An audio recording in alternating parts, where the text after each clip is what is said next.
no es verdad que los PLDistas somos ladrones, como quiso decir el gobierno, que ellos tienen toda la posibilidad de reformar la Constitución sin que requieran un solo voto opositor. Continuamos con su programa Enterados con Albanelli Familia, que está ausente hoy, y un servidor, Wilkin Amador, y ahora entramos a la entrevista principal del programa. Hacer notar que está con nosotros a través de Zoom, desde Londres, Ramón Luna, San Cristobero como nuestro entrevistado. Ramón, tenemos en cabina a Melanio Paredes, quien es miembro del Comité Político del Partido de la Liberación Dominicana, ha ocupado importantes funciones partidarias y también en el tren gubernamental, y vamos a analizar con él el momento tan especial que vive el Partido de la Liberación Dominicana. Buenos días, Melanio, y saludar a Ramón Luna, que sigue con nosotros a través de Zoom desde Londres. Buenos días, gracias. Buen día, don Melanio. Saludo al paisano y también a Albanelli, que espero que pueda mejorar de su ligero malestar. Así es, así es. Melanio, si el PLD hubiese ganado las elecciones, no hubiese habido problema.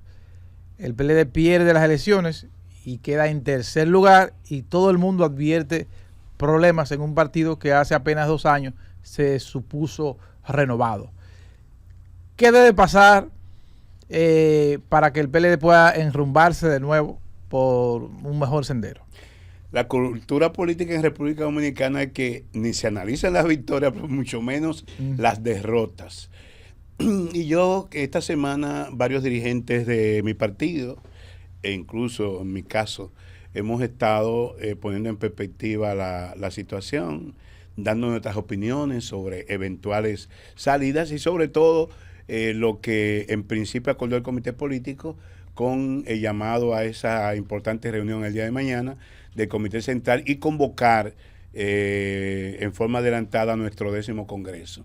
Entonces, más que llover sobre mojado, yo quisiera aprovechar este espacio con la audiencia de este programa en el que he participado y agradezco la invitación, para poner en perspectiva lo que yo entiendo que puede pasar mañana. Y con esto creo que edificamos la opinión pública, y los PLDistas que me estén escuchando, los miembros del Comité Central también podrán, que tienen sus opiniones, pudieran tener una visión mucho más clara de para qué se convoca el Comité Central mañana y cuál es la situación que a mi modo de ver debe enfrentar el PLD y debe decidir este domingo. ¿Qué puede pasar mañana? Correcto. El Comité Político tomó en su reunión de hace un par de semanas varias decisiones. La primera de ellas fue convocar al Comité Central para constituir la comisión organizadora del Congreso, que tiene una representación del Comité Político, una representación de 3 del Comité Central y una representación de 3 de los organismos de base, además de otras estructuras como la Secretaría de Asuntos Electorales, la Secretaría de Organización y Comunicaciones, que son miembros ad hoc de esa comisión organizadora. El Comité Político planteó que Cristina Lizardo coordine esa comisión y escogió su representante.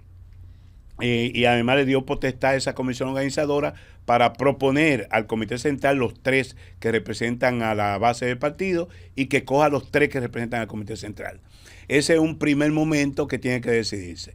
El segundo momento es decidir sobre otras propuestas, como que el Congreso comience el 30 de junio de manera adelantada, pues esto se estila que comenzara a final de año para culminar en el 2025, que es cuando dice el estatuto que vencemos nosotros nuestras posiciones, que se adelanta el 30 de junio, y la propuesta, que incluso fue del presidente Danilo Medina, que se escojan las autoridades del partido antes de que inaugure Luis Abinader su segundo mandato, es decir, antes de agosto. De manera que sería un Congreso por la vía rápida y que solo en materia de discusión de documentos se puedan ver la modificación estatutaria respecto a la composición del Comité Central y se mantiene el número, la composición del Comité Político y algún otro elemento que tenga que ver con lo meramente organizativo. Y la tercera decisión que produjo un sacudimiento es que él anunció que ni él ni el secretario general se presentarían en la fase de elección del presidente y secretario general, que es la última de ese proceso de elección, primero se escoge el comité central, el comité central escoge el comité político y ahí entonces se establece la escogencia del presidente del partido y del secretario general. ¿Qué yo entiendo que debe ocurrir mañana? Bueno, lo primero es que estas son propuestas que lleva el comité político de boca del presidente o del secretario general.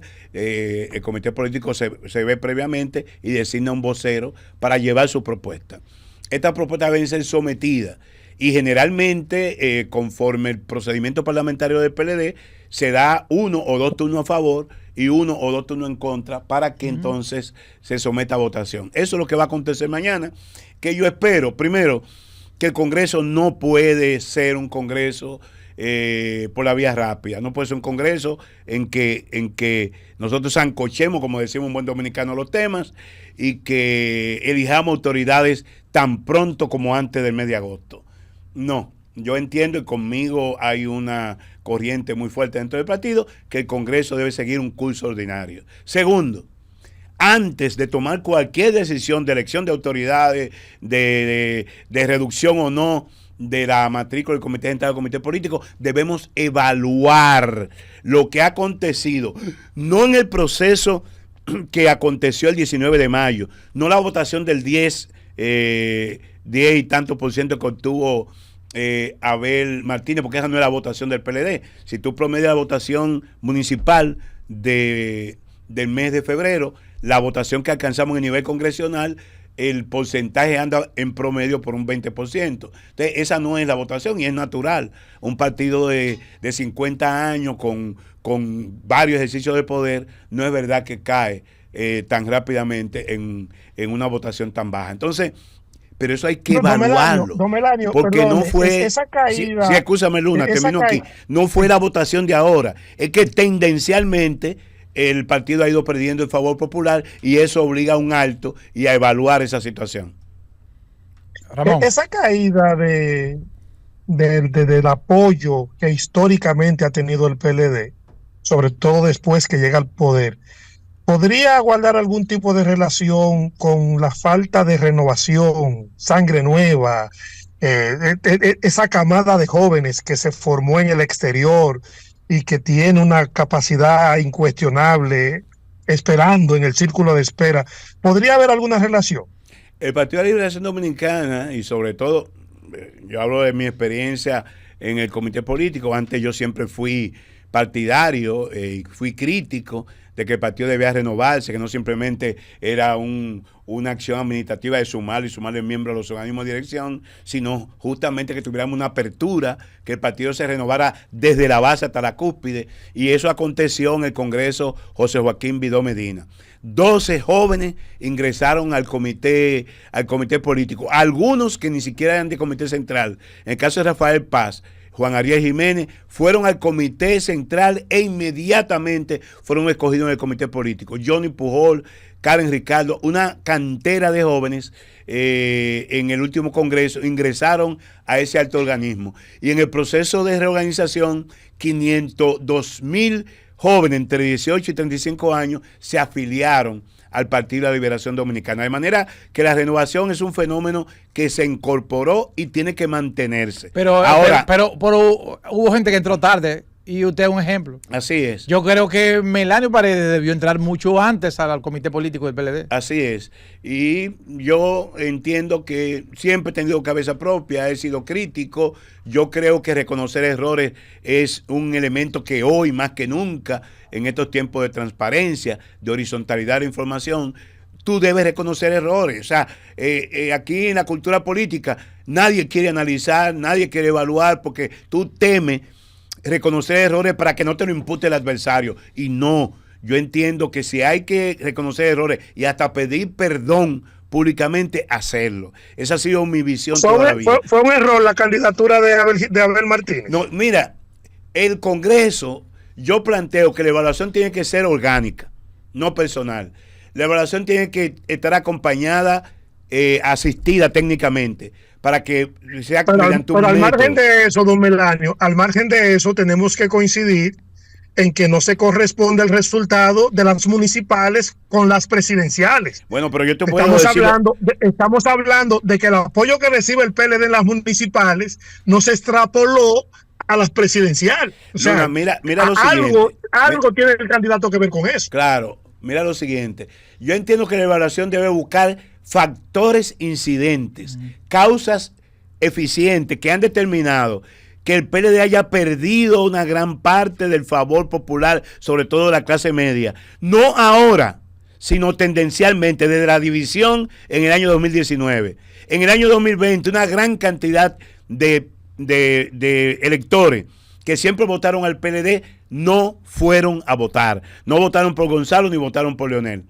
En el año ahora en febrero de este año, bueno, la abstención más alta que se registra en elecciones municipales. Y el 19 de mayo, la abstención más alta que se registra en elecciones presidenciales. Entonces, eso obliga a que hagamos un examen tendencialmente. Es verdad que yo no me esperaba que la votación a nivel presidencial fuera de un 10%. Sin embargo, en el nivel congresional obtuvimos, en el nivel de diputados, un 18, un 19, en el nivel de senadores. Entonces, eso nos indica que hubo votación cruzada.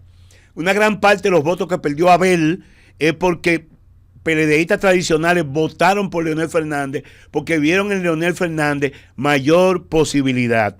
Si tú tomas los votos alcanzados por Leonel y los votos alcanzados por Abel, más o menos reproducen lo que pasó en el 2020. Gonzalo un 35% como partido, un 37% aliado, Leonel un 5, un 7%. Eso ocurrió ahora invertido. De manera que la misma masa de votantes PLDistas que se movieron hacia un lado, pero que una gran parte de esos PLDistas que votaron al PLD durante cuatro procesos consecutivos no han ido a votar, no se han sentido motivados. Entonces tenemos que indagar por qué. La división, la suspensión de elecciones en febrero del 2020, los errores que se le imputaron a colaboradores y gente cercana a Danilo, que de alguna manera con el proceso agresivo de ese ministerio independiente y lo que se denomina lawfare hizo daño a la marca del partido. ¿Cuánto pesa eso? El desempeño del candidato ahora. Pero los triunfos, perdón, Melanio, los triunfos del PRM en el Distrito Nacional no podrían ser una señal de que el PRM le ha arrebatado parte de esa clase media alta al PLD. Bueno, lo que yo te puedo decir es que en el Distrito Nacional el PRM perdió la senaduría. Sí. Y no ganamos con Domingo Contreras porque le faltó tiempo.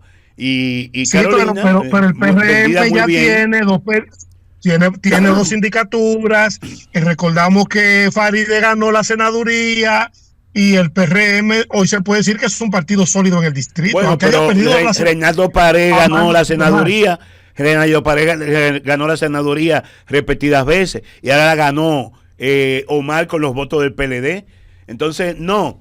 Lo que sí pasa con la clase media aquí y en Santiago es que se mueve, vacula de un partido a otro en función de la oferta, del momentum político.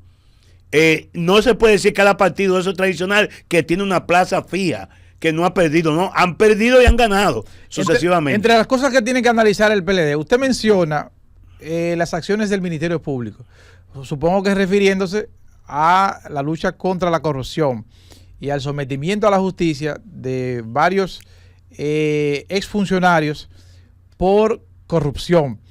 En la evaluación que ustedes van a hacer interna, ¿se va a analizar ese tema? Todo. La evaluación no puede esconder la cabeza como el avestruz.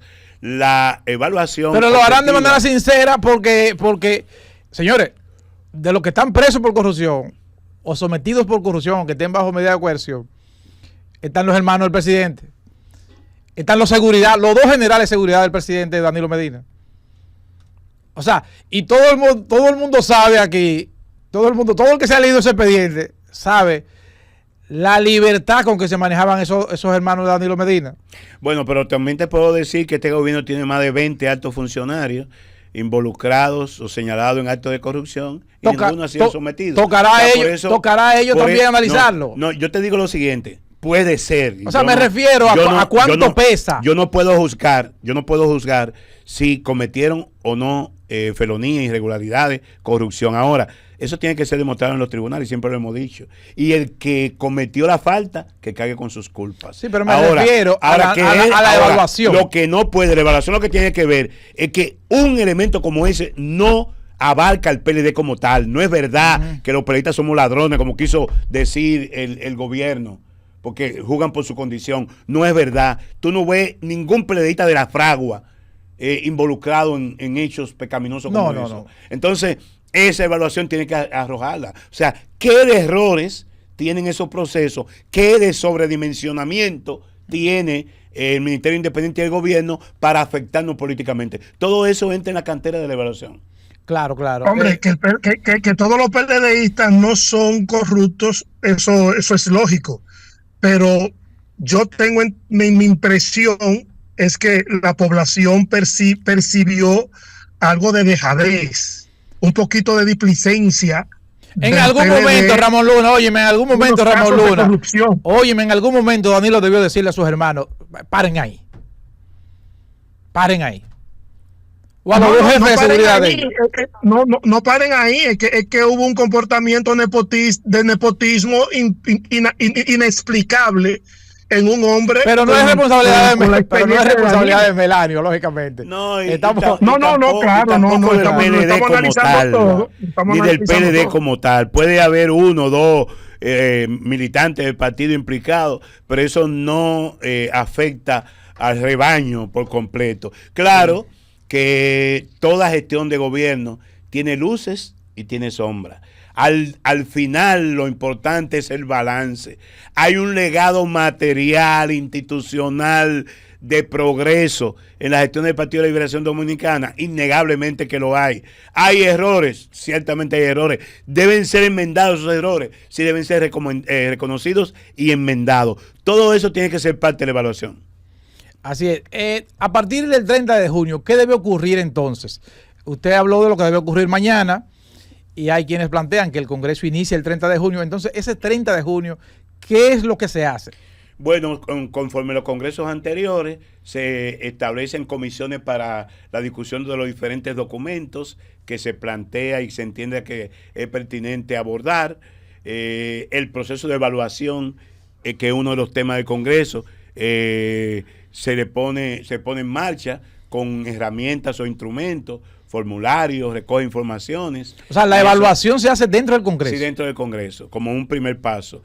Y yo lo que entiendo es que entonces, hacia el proceso de elección, yo no estoy tan de acuerdo que el Partido de la Liberación Dominicana, que acaba hace apenas 15, 17 días, de agotar un ciclo electoral de 2 elecciones traumáticas, conflictivas, con un tema de muchas fugas, un tema de recursos, sí, con un paso ahora tan fácil que se da de un partido a otro, debe abocarse a una competición interna que implique que los compañeros se desplacen, que los compañeros utilicen recursos. No, yo entiendo que esto debe llevarse más acompasadamente y que el Congreso puede perfectamente darse un itinerario para culminar antes de nuestro 51 aniversario, que es el 15 de diciembre. Y que podamos tener ya la dirección y todas las estructuras renovadas o ratificadas para esa fecha.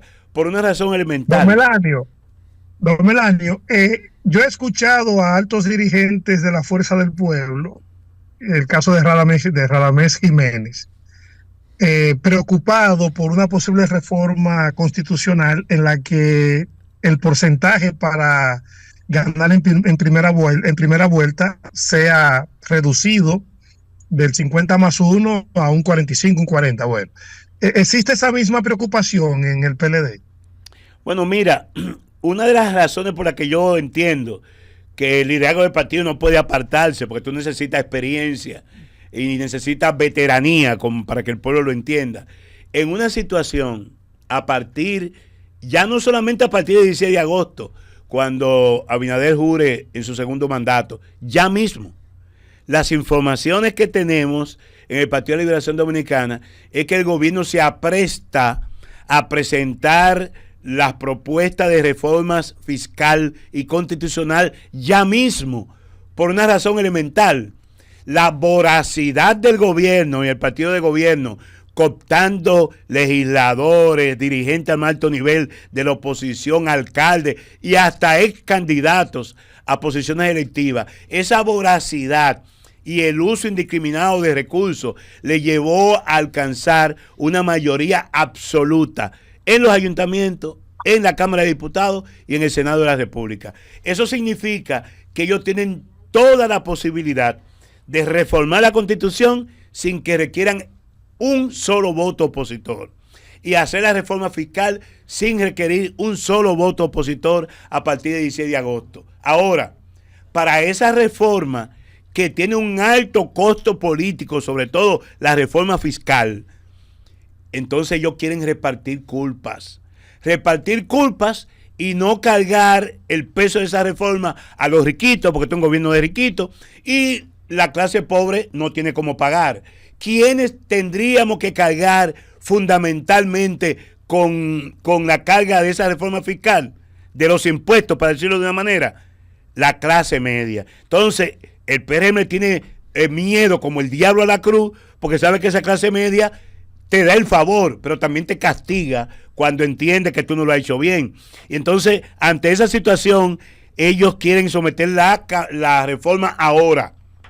Y yo digo, el PLD no tiene que cargar con las culpas. Ellos que hagan su reforma. Y si la quieren hacer ahora, aprovechando que hay diputados en retirada, que hay senadores en retirada, que estamos medio en el limbo, y que el PLD está diciendo que se echen al lado su cabeza política, ¿quién le va a hacer oposición? No. Yo entiendo que el partido tiene que ver eso urgentemente, porque deberemos estar al lado del pueblo. En el caso de reducir el porcentaje de primera vuelta. Escúchame, Ramón, pero usted está diciendo que la reforma la van a someter para aprobarla antes del 16 de agosto. Antes del 16 de agosto, esa es la información que tenemos. Y si lo quieren, lo pueden dar como. Y para primicia. Eso están cooptando diputados. No solamente eso. Imagínate un diputado como uno que yo conozco, que tuvo cuando yo fui diputado del 90 y se va ahora. Ellos quisieran premiar a esos diputados, y esos diputados que no tienen, son agentes libres, que perdieron, que muchos se van endeudados porque perdieron en su candidatura, estarían dispuestos a todo. ¿Y cuánto le están ofreciendo? No es la primera vez, yo no soy tan irresponsable de decir que están ofreciendo. Lo que yo digo es que es un caldo de cultivo. Pero no se van a ir gratis. En un Congreso sin dueño, un Congreso sin las convicciones ni la autoridad de los partidos, porque ya hay mucha gente esa que se va a mejor vida. Meter un proyecto de reforma fiscal y constitucional, eso es de muy, muy alto riesgo. Pero usted está diciendo que hay gente que ya se va para su casa, no tiene nada que perder, si tiene algo que ganar. No es eso lo que usted me está queriendo decir. Eso lo intuye cualquier dominicano de a pie. Hombre, la única explicación que tiene someter una reforma fiscal antes del 16 de agosto, de agosto cuando lo hice juramente, es para que el desgaste político que eso provoca, el gobierno lo sufra lo más rápidamente posible y se puede enfocar en hacer otros tipos de trabajos. Yo quiero insistir en cuál es la posición del PLD si se habla de reducir el porcentaje, porque es que si tú bajas el porcentaje al 45% o por debajo del 50%, si tú miras los números, por ejemplo, el PRM solo no llegó al 50%. Y no solamente eso, Luna, óyeme, rebajó 3 décimas. 48.8 en el 20, con toda la ola de la Plaza de la Bandera, a 48.5 ahora. Es decir, que a pesar de toda la parafernalia y que Abinader tenía 70%, ellos bajaron su votación. ¿Quiénes le dieron el ustedes saldrían a la calle a protestar como la fuerza del pueblo? ¿Cómo es? Ustedes saldrían a la calle a protestar como la fuerza del pueblo si en una reforma constitucional se habla de bajar el porcentaje. La Constitución no es una tabla de Moisés inmutable. La Constitución se puede modificar cuantas veces sea conveniente. Ahora, yo lo que digo es que la reforma constitucional que habilitaría a Danilo Medina, pero habilitaría también a Luis Abinader por otros 8 años. Si no le ponen el transitorio. Bueno, habría que ver y le ponen el transitorio. Sí. Pero después que esté abierta la Asamblea Nacional y con tanto, yo no voy a decir el término, pero el pueblo sabe lo que es, con tanta gente graciosa o que se quiere hacer gracioso. La gente sabe cómo le llaman a eso, que se hacen graciosos. Van a decir que no, que Abinader está muy joven y cómo le van a poner un candado, como se la pusieron a Danilo. Entonces, eso tiene el caramelo envenenado. Y le doy el dato. Anótenlo. Ni el doctor Peña Gómez, ni Hipólito Mejía, ni Luis Abinader, ninguno de los candidatos del antiguo PRD o el PRM han logrado superar el 50+1 de los votos en las últimas 11 elecciones en República Dominicana. ¿Qué significa eso? Que nunca han tenido la mayoría absoluta del pueblo dominicano, a diferencia de Leonel Fernández, que en el 2008 obtuvo por sí solo el PLD más del 50%, además de los votos que le sumaron los aliados. Y Danilo Medina en el 2016 obtuvo más del 50% en la boleta del PLD, más lo que le aportaron los aliados, que lo llevó un 62%. El objetivo fundamental de esa reforma constitucional no es de que ponerle un candado a la Constitución, ni es tampoco establecer ya para siempre lo del Ministerio Independiente. Eso es bobería, eso se establece por ley. Es bajar el porcentaje por el cual se ganan unas elecciones en República Dominicana. Ese es el objetivo. Y naturalmente a eso el PLD políticamente se opondrá. Bueno, Ramón, ahí está tu respuesta. No, ya, de manera contundente. Sí, y te lo doy como primicia. Yo no había dicho eso en ningún otro programa. Contundente. Bueno, oye, sobre la reforma fiscal, sí.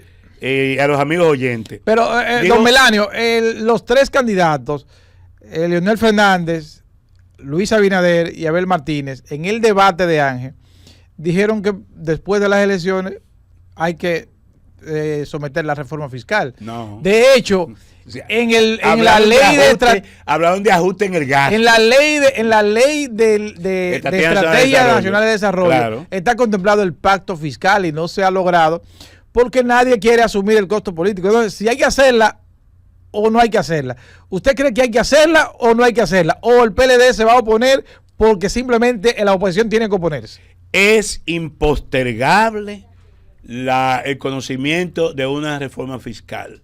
¿Por qué? Porque es inviable la situación, el modelo económico que vive República Dominicana, que de manera irresponsable se ha ido postergando por años, no solamente este gobierno, también en los nuestros se postergó una reforma necesaria. La última vez que se abordó de manera integral, pero fue básicamente por elementos tributarios, fue en la década de los 90. Año 1992, yo era legislador en ese momento, cuando se acordó la última reforma tributaria a fondo. Sí. Lo demás han sido parches. Ha sido, le meten impuestos a los alcoholes o al tabaco, etcétera, etcétera. Pero una reforma integral. El ITEVI, Danilo aumentó el ITEVI al café, al aceite, ahora, toda esa cosa. ¿Cuál es el problema? Que esa ley a la que tú te refieres, Amador, la ley 112, Estrategia Nacional de Desarrollo, hablaba de 3 pactos. Sí. El pacto educativo, del cual yo he formado parte, con algunos aciertos, pero todavía queda de ver en términos de resultados. Sí. Tiene un horizonte hasta el 2030. El pacto eléctrico, que se firmó pero rimbombantemente en este gobierno, pero ninguna de las medidas que implicaba el pacto eléctrico se han aplicado. Entre ellas, pero se intentó aplicar una y todo el mundo echó para atrás. No. Que fue el del aumento de la tarifa. No, porque se quiso. Todo el mundo echó para atrás. No solamente eso. Yo no sé a ti, a mí me duplicaron la tarifa. A mí me la aumentaron también. No me la duplicaron, pero me la aumentaron. Porque el gobierno de manera irresponsable se fue por la vía fácil. No, a lo que pagamos, a lo que pagamos nos la incrementaron. Sí. Pero cientos de miles de dominicanos que se enganchan, que no la pagan, sí, no ampliaron la base. Y lo que plantea el pacto es que se amplíe, que todo el que reciba la luz, sí, la pueda pagar. Porque eso impediría que carguemos la clase media baja con el costo eléctrico. Las pérdidas. Sí. Las pérdidas, eso no era un problema de voluntad o no, era de eficiencia. La reducción de las pérdidas en distribución y en otros aspectos. Y el tercer pacto es el pacto fiscal. Y el tercer pacto ahora. Que nadie quiere asumirlo. Ahora, ¿por qué el pacto fiscal está condicionado al pacto eléctrico? porque es que el hoyo eléctrico 1.500 millones de se dólares lleva al año. 1.500 millones de dólares Y anuales. aumentando. No hay manera. Sería como tú, si le ponen impuestos a la clase media sobre todo, Sí. sería sacarte el dinero de un bolsillo Sí. al gobierno y ponérselo en otro. No. Hay primero que resolver el problema eléctrico, hay que resolver el escándalo que se ha destapado esta semana con la decena y decena de asesores, con sueldo que yo no lo vi como ministro. Yo nunca me gané 200,000, 250,000 pesos como ministro. Y estos señores, cualquier asesor de quinta u octava categoría, ahí vi una calificación asistente del asesor. Dios mío. Pero lo peor de esto, y es bueno que la audiencia de este programa lo conozcan. 100 de su época son más que 300 de ahora. No, de ninguna manera, por inflación, no, por como llaman, le llaman a eso deflactación, no lo es, y sobre todo gente que no están cumpliendo una función, mi querido paisano, no están cumpliendo una función. Lo cierto es reprochable. Lo cierto es que el PRM combatió de manera acre en la oposición el tema de las nominillas, la nómina, las botellas, y entonces ellos han superado por 10 lo que le imputaban a los gobiernos del PLD. Es que un problema es con guitarra y otro con violín. Ellos han hecho y han reproducido en el gobierno los errores que le imputaron a los gobiernos del Partido de la Liberación Dominicana. Don Melanio Paredes, estamos ya obligados a terminar. Quiero hacerle la siguiente pregunta. Usted dirigió el Ministerio de Educación. De ese Ministerio de Educación ha salido varias gente a aspirar, que ni le da por los tobillos a usted en términos de capacidades. Tiene en carpeta, en su mente, el licenciado Melanio Paredes, aspirar a la presidencia de la República en algún momento. El político no se jubila, ni se retira. Yo, sin embargo, no quiero mantenerme en política arrastrando un bastón. Yo pienso que hay que darle ya paso, como decía Luna, a los jóvenes. No por la juventud, Luna. Lo importante no es la renovación en términos de edad, como dice Deepak Chopra. Lo importante es la renovación de las ideas.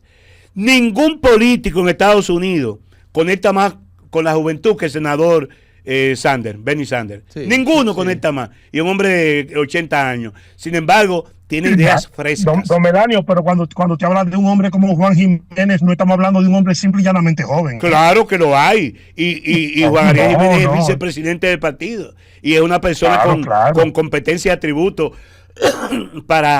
y con un potencial importante de la cantera que tenemos en el Partido de la Liberación Dominicana. Lo que te quiero decir es que sí, apostamos a un relevo generacional. Yo creo que ahora a mí me toca más. Justamente hace un par de días, y en ocasión del 115 natalicio del profesor Juan Bosch, que se conmemora el próximo 30 de junio, la Vicerrectoría de Extensión de la UAS y la Fundación Juan Bosch organizaron un evento para que diéramos testimonios de lo que conocimos a vos y qué aprendizaje nos dejó esa interacción con don Juan. Y yo, a pesar de mi corta edad, pude dar testimonio de 4 décadas. Un contacto que tuve a mediados de los 70 con él, que me hablaba de la necesidad de la formación de los jóvenes, porque el futuro era justamente para la generación de jóvenes. Hoy, la población dominicana entre 18 y 35 años es determinante en los procesos electorales. De mediados de la década, un contacto que tuve para una petición que hacían exiliados haitianos que luchaban contra la tiranía duvalierista, y entonces él me dio una cátedra en esa interacción de lo que es el pueblo haitiano. Decía, hay haitianos que nacen, crecen y mueren y ni siquiera entran en el circuito civil, ni siquiera se le conoce un nombre, por eso hay tantos apodos. Una experiencia que tuve en el momento de la muerte de mi padre, en el 90 yo era diputado, y le contaba todo lo que pasó en las primeras 2 décadas de este siglo, con el pleito entre bolos y colugos, el caudillismo, reproduciendo el bipartidismo de la Primera República, Santana Báez Santana, allí eran Juan Isidro Jiménez, Horacio Juan Isidro, y entonces eso se sigue repitiendo en el siglo XXI, y aquella enseñanza de voz sobre la naturaleza del pueblo haitiano y la dificultad que tenía ese pueblo para encontrar el camino de la democracia. De manera que yo pienso que puedo hacer aporte importante promoviendo ideas, acompañando a mi partido, pero no tengo en carpeta ese tipo de aspiraciones. Ni la Secretaría General tampoco. Bueno, ya son otras cosas, o sea, ya funciones partidarias, yo soy un soldado y creo, mientras yo pueda aportar, estaré ahí trabajando. Pues muchísimas gracias a Ramón Luna, allá desde Londres, que nos ha acompañado en esta entrevista. Bueno, hasta luego. Bateador designado por Albanelli. Y gracias al licenciado Melanio Paredes. Agradecemos su participación en el programa y éxito en ese proceso. Gracias a ustedes. Bien, sean felices. Hasta el próximo sábado.